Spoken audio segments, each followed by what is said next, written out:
네, 박지원 대표입니다. 25년이 또 다 가고 있습니다. 오늘은 2025년 이 상업용 부동산 건물이죠. 건물 관련해서 투자하실 때 대출에 대한 모든 것을 좀 말씀드려보는 시간을 좀 가져보겠습니다. 정말 많은 분들이 궁금해하시죠. 궁금해하시고 또 대출에 대해서 이게 모르시면 투자도 어렵습니다. 실제로 많이 어렵고 특히 이 건물 투자 같은 경우는 많은 금액이 들어가기 때문에 대출을 사전에 준비하고 확인하고 또 어느 정도 레버리지가 가능한지 뭐 이런 부분까지도 이율도 마찬가지죠. 이자까지도 분명히 여러분들이 확인하시면서 투자를 고려하셔야 되는 좀 복잡한 상품이에요. 일반 아파트 담보대출이죠. 주담대라고 표현하는데 이번 주 월요일 기준으로 은행 담보대출 금리도 이렇게 쭉 봤습니다. 뭐 언론에서는 뭐 농협의 상단이 뭐 6%인 그런 금리를 가지고 이슈화해서 언론에 나오기도 했습니다만은 고정금리 5년 기준으로 한 4%대 중반, 5%, 4.5%, 4.67% 이 정도 되는 것 같고요.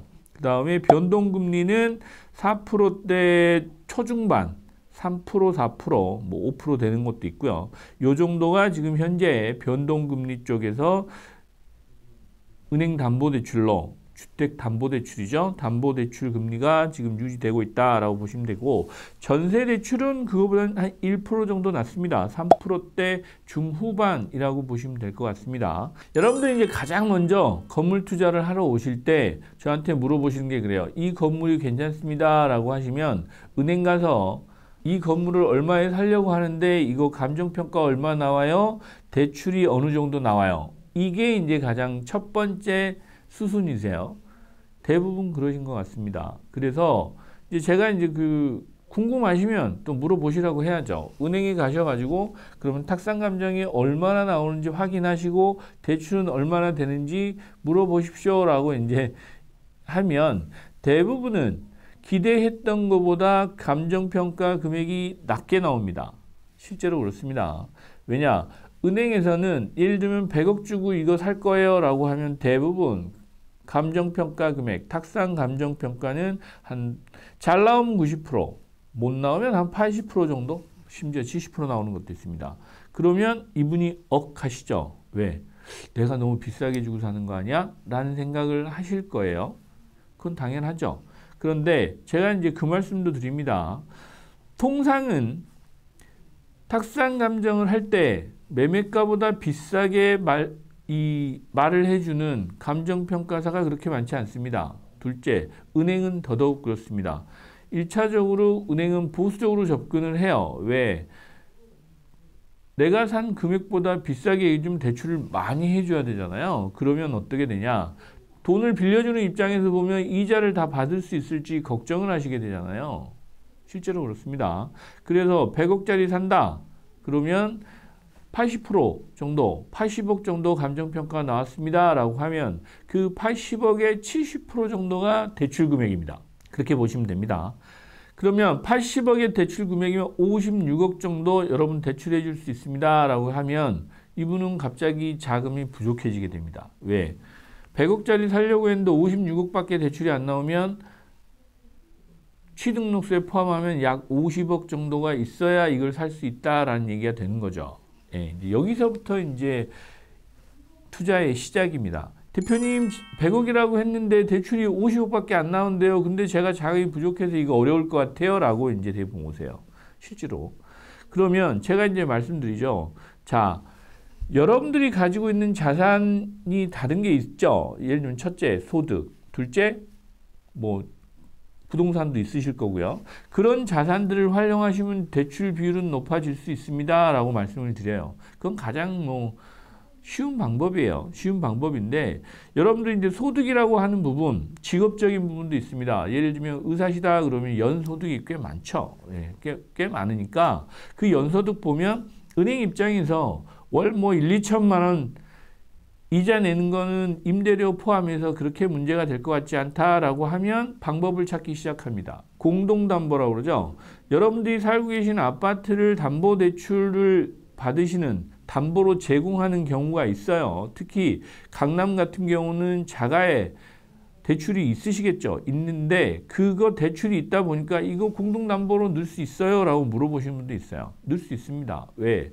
담보 여력이 남아 있으면 추가로 그 금액에 대해서 인정을 해줍니다.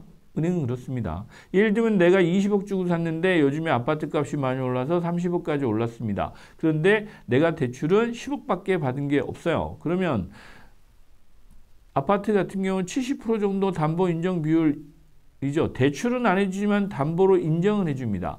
그러면 20억 정도는 담보 가치가 있다라고 보면 10억 정도는 추가로 담보력이 생긴다는 얘기입니다.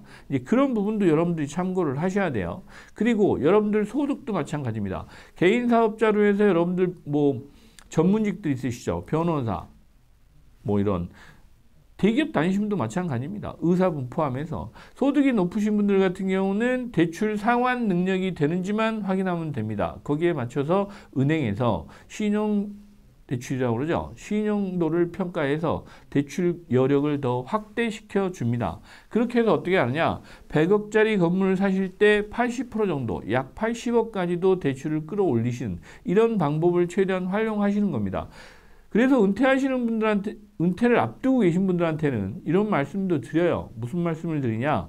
퇴직하시기 전에 투자를 하셔야 됩니다. 지금 소득이 있고 또 직장에 다니고 계셔야 그걸 가지고 또 그걸 자본으로 활용하시는 겁니다. 라고 말씀을 드리는 겁니다. 그런데 이제 마지막 중요한 문제를 하나 말씀드릴게요. 내가 살고 있는 게 아니고 전세를 살고 있습니다. 전세를 살고 있다. 근데 내 집은 집이 시세가 30억입니다. 근데 전세는 10억만 지금 살고 있어요. 그러면 이거를 공동담보로 넣을 수 있나요?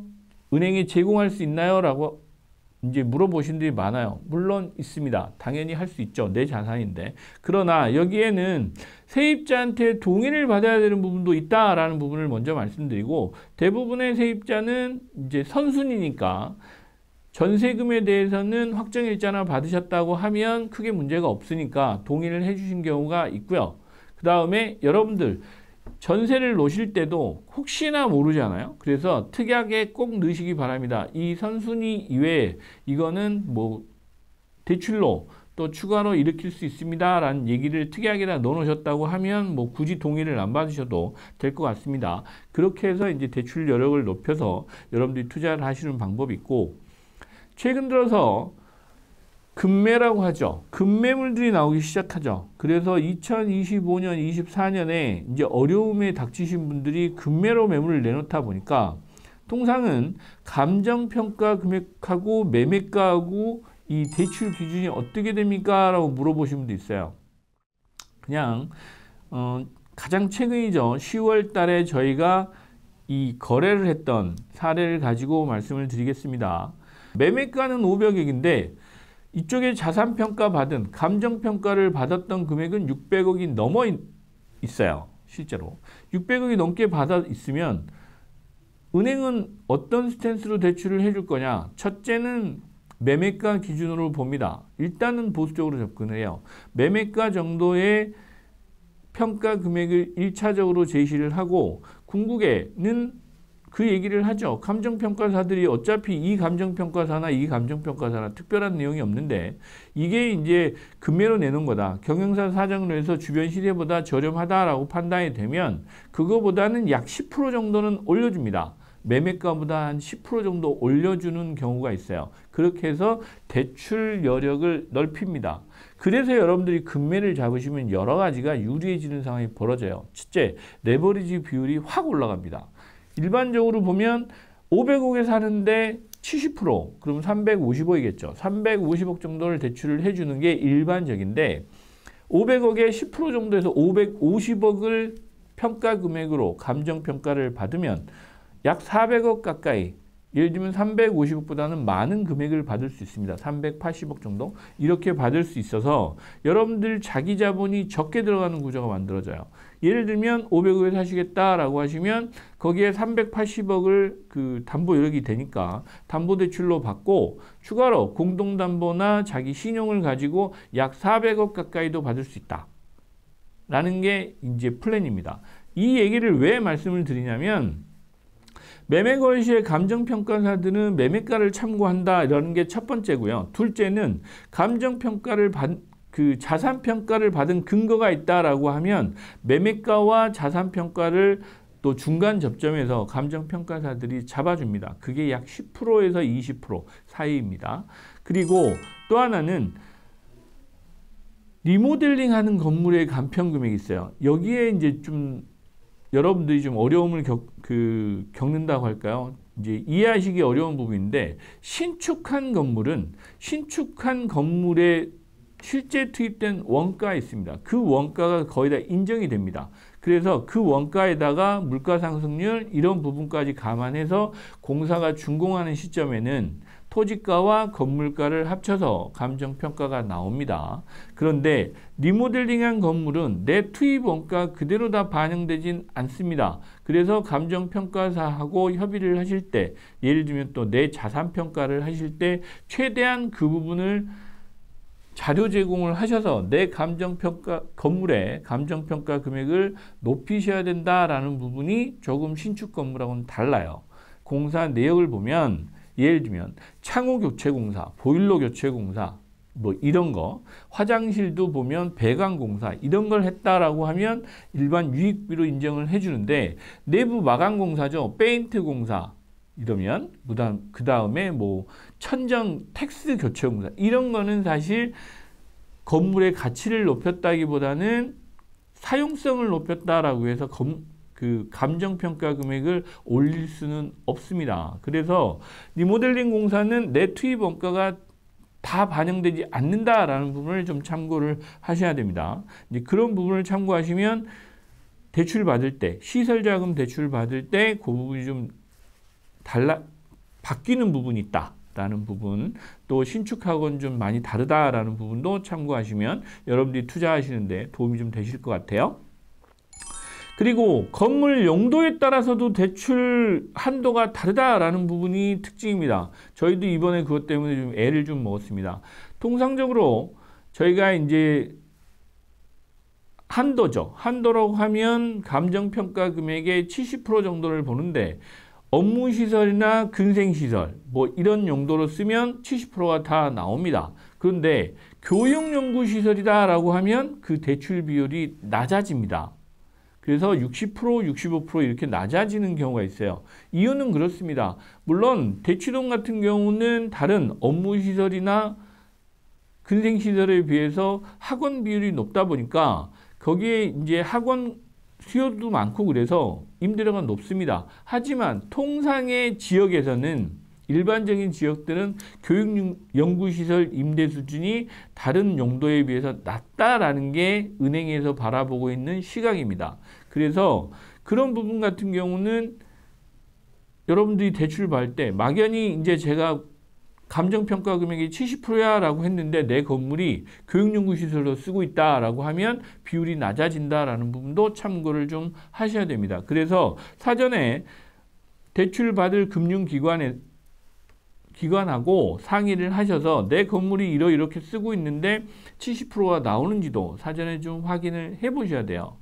그 부분이 아주 중요한 부분입니다. 그리고 이제 개인하고 법인, 또 법인 중에서도 부동산 임대업, 부동산업 관련한 법인과 일반 사업을 하는 법인, 뭐 제조업 포함해서 사업하는 법인의 대출 비율이 다르신가요? 라고 물어보는데 다릅니다.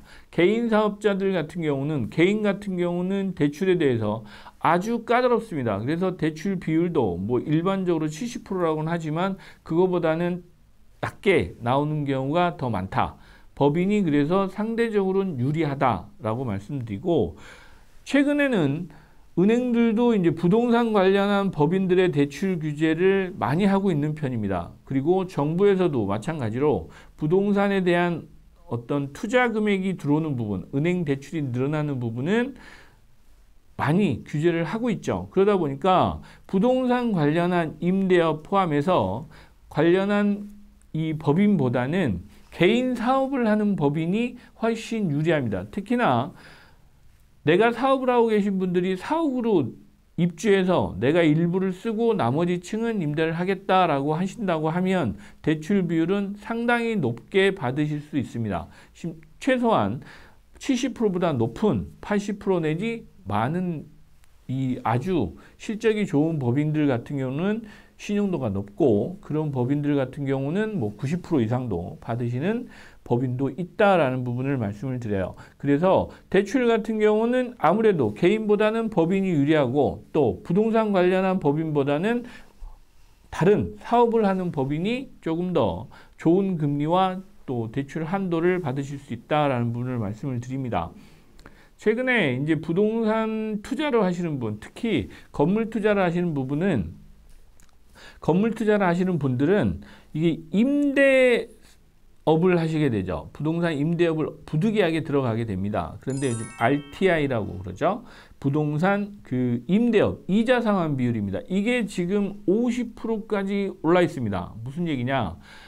내가 이자를 상환해야 되는 금액이 1억이라고 하면 너무 큰가요? 1,000만 원이다 라고 하시면 내가 나오는 임대료는 1,500만 원 정도 되셔야 됩니다. 예전에는 1,000만 원이다 그러면 1,300만 원 정도만 돼도 그걸 인정을 해줬습니다. 그런데 요즘에 어떻습니까? 공실이 많죠. 공실이 많고 또 상권의 변화나 이런 것 때문에 그 리스크가 계속 커지다 보니까 은행들 입장에서도 저기 RTI를 계속 높이고 있다라는 부분은 여러분들이 꼭 참고를 좀 해주셨으면 좋겠습니다. 그런 부분 좀 참고를 하시고요. 그래서 여러분들이 이제 이자 상환 비율이 높아졌다는 얘기는 수익률 3% 가지고 쉽지 않다라는 얘기일 수도 있어요. 무슨 얘기냐? 여러분들 지금 건물 매매하시면 이제 매매가 대비 3% 정도 임대 수익률이면 뭐 적정한 가격이다라고 판단하시는데 대출 비율로만 놓고 보면 그 RTI가 이렇게 높아지면서 비율이 높아지면서 사실 그 임대료 가지고 이자를 이제 대출을 많이 못 받으실 수 있다. 뭐 역으로 또 반대로 생각하면 내 자본 비율이 높아졌다. 그래서 리스크도 줄일 수 있다라는 부분으로도 해석하실 수 있어요. 분명히 있는데 이제 그런 부분들이 요즘에 빌딩 시장에 투자를 어렵게 했던 부분인 것도 맞습니다. 하지만 이 부분도 내년에는 조금씩 개선이 될 거다라고 저는 판단을 하고 있으니까 그런 부분에서는 여러분도 참고하셨으면 좋겠습니다. 그 대출 은행을 선택하시는 부분을 이제 많이들 물어보세요. 대체 내 주거래 은행을 하는 게 맞습니까? 아니면 다른 은행을 알아볼까요? 라고 물어보시는 분들이 많은데 물론 주거래 은행에는 반드시 확인을 하셔야죠. 하시고 은행들별로 시기별로 대출 조건이나 여력이 다 다릅니다. 1분기에는 예를 들어서 하나은행하고 우리은행이 좋다가 2분기에는 KB나 신한은행이 좋고 그 다음에 또 3분기에는 둘 다 안 좋아져서 농협만 좋은 경우도 있고 이렇습니다. 금리도 마찬가지예요. 그래서 시기별로 여러분들이 대출을 받으신다라고 하시면 주거은행 포함해서 1개에서 2개 이상은 꼭 은행 가서 상담을 받아보시고 또 대출 여건이나 또 조건들을 꼭 확인하시면서 이 대출을 실행하시는 게 맞다라고 저는 꼭 말씀드리고 있습니다. 이거는 뭐 주거래 은행을 배신하는 게 아닙니다. 그 시기별로 여러분들이 가장 좋은 조건을 찾으시는 게 투자에 또 성공하는 시작이다라고 말씀드려요. 여러분들이 투자를 하시는데 대출 이율을 예를 들어 1%는 너무 많은가요? 0.1%라도 낮추실 수 있다라고 하면 저 같으면 조금 더 뛰어다니시겠죠. 예, 그래서 발품을 좀 파셔야 된다라는 말씀을 꼭 드립니다. 그리고 시설자금 대출이에요. 시설자금 대출인데 여러분들이 시설자금 대출이라고 하면 대체적으로 이제 신축 공사비가 있고요. 리모델링 공사도 있고 인테리어 공사도 있습니다. 그거는 여러분들이 하시는 업에 따라서도 많이 다르고 예를 들면 내 사무실인데 내 사무실 인테리어 공사 이전하면서 이제 공사비가 필요합니다. 여러분들 사업계획서를 쓰셔야 됩니다. 그러나 개인분들 같은 경우는 사업계획서 쓰시기가 쉽지 않죠. 왜냐하면 사업비나 이런 부분을 예측해서 쓰셔야 되는데 대부분은 개인들이 하실 때는 이제 업체죠. 그 건설회사나 인테리어 공사 하시는 업체와 계약을 하고 그 계약서를 가져가시는 경우들이 많습니다. 대부분 그렇게들 하세요. 계약서의 그 금액의 뭐 70%, 80% 정도를 은행에서는 대출을 해주는 경우들이 일반적입니다.